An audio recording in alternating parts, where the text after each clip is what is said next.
Hello friends, welcome back to my channel easy its and blog.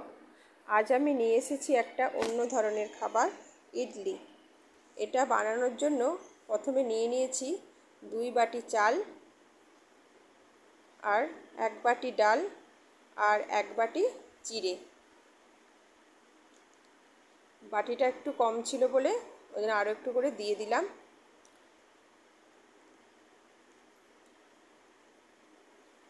আগে আমি সুজির ইডলি কিভাবে বানাতে হয় ওটা আমি একটা শর্ট ভিডিও করে দেখিয়েছি।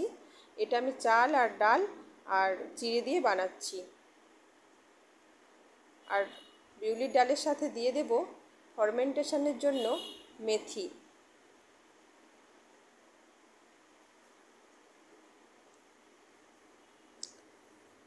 ভালো করে ধুয়ে এটা ওভারনাইট ভিজিয়ে রাখবো।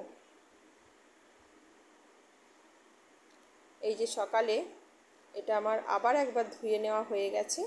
এটা মিক্সার গ্রাইন্ডারে পিষে নেব।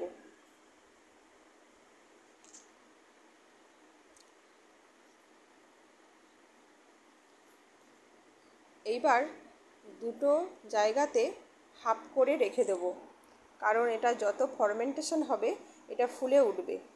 উপচে যাতে না পড়ে সেই জন্য হাফ করে রাখবো। আর একটু গরম জায়গা দেখে রাখতে হবে যেখানে রোদ্দুরের আভা এসে পড়ে।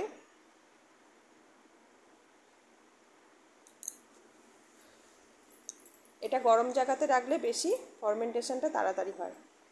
তো এটা আমি 6 থেকে 7 ঘন্টা রেখে দেব।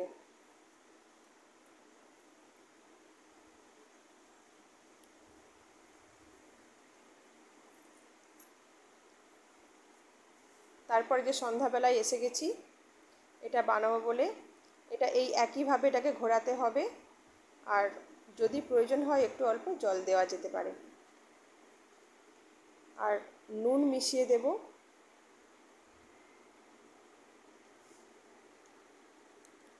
অল্প করে একটু নুন মিশিয়ে দেব।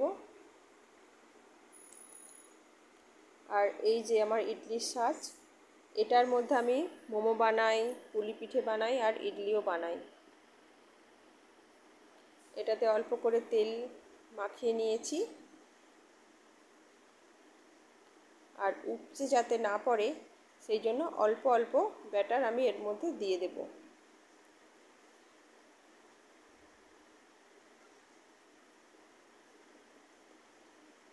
আরও একটা সেলফ আমি এর উপরে বসিয়ে দেব, দুটোতে খুব তাড়াতাড়ি হয়ে যাবে। প্লিজ যারা ইউটিউব থেকে আমার ভিডিওটা দেখছো সাবস্ক্রাইব করো, আর ফেসবুকে গিয়ে ফলো করো, লাইক কমেন্ট শেয়ার করো। আর যারা ফেসবুক থেকে দেখছো তারা ইউটিউবে গিয়ে আমার চ্যানেলটা সাবস্ক্রাইব করে এসো আর ফেসবুকটা ফলো করো। এটা আমি হতে দেব 10 মিনিট, বেশিক্ষণ সময় লাগবে না। এই যে হয়ে গেছে। একটা ছুরি দিয়ে আমি দেখে নিলাম হয়েছে কি না। ছুরির গায়ে যদি না লাগে তাহলে জানবো এটা হয়ে গেছে। এই যে এটা গরম অবস্থায় তুললাম বলে এটার মধ্যে একটু লেগে রয়ে গেছে, কিন্তু এটা ঠান্ডা করে তুললে পুরোটাই উঠে চলে আসবে। আমি তো আরও বানাবো, সেই জন্য গরম গরম তুলে নিচ্ছি।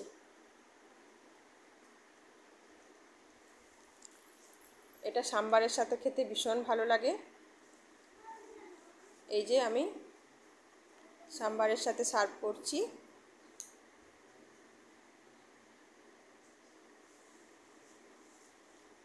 প্লিজ প্লিজ প্রচুর লাইক করো, সাবস্ক্রাইব করো, আমার পাশে থেকো, আমার খুব ভালো লাগবে।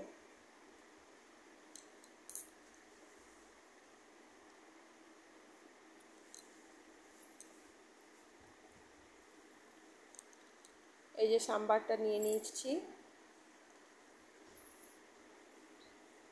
আমি একটু ভেঙে দেখাচ্ছি, দেখো কেমন জালিদার হয়েছে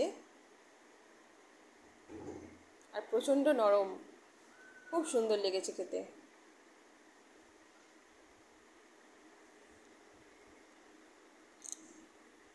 এভাবে বানিয়ে একবার ট্রাই করে দেখো, বেশ ভালো লাগবে।